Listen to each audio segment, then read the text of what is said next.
tot mese tiane cafeto o moeu ne kakinamen oni kamu ngauman teka hefesa mo esan natin au luen kote feto au luen kote vei kau ne kaki nahunu tob na mina es namuin poet nu maus niskau neusa feto nau kume kolome homita neu sai motor homita neu na hapeka nau mangkau omni kankau meska sasanes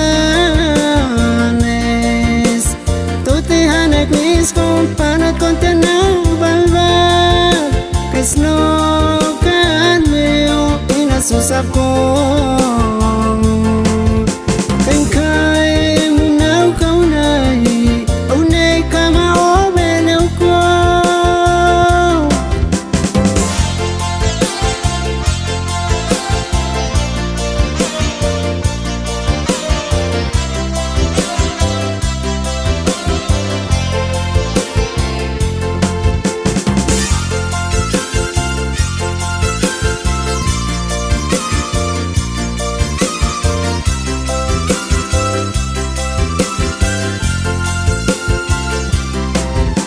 kamu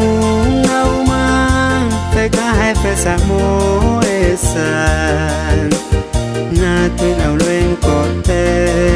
feto au luen kote vei kau ne kaki nahunu tob na mina les namuin poet nu maus niskau neusa feto nau kume kolome homita neu sai motor homita neu na hapeka nau mangkau omni kankau meska sasanes tuti hanek mis kompanat kontenau balba kesno kan meo ina susapko kenkai munau kau nai au nei kama obeneu ko feto nau kume kolome homita neu sai motor homita neu na hapeka nau mangkau omni kankau meska sasanes tuti hanek mis kompanat kontenau balba kesno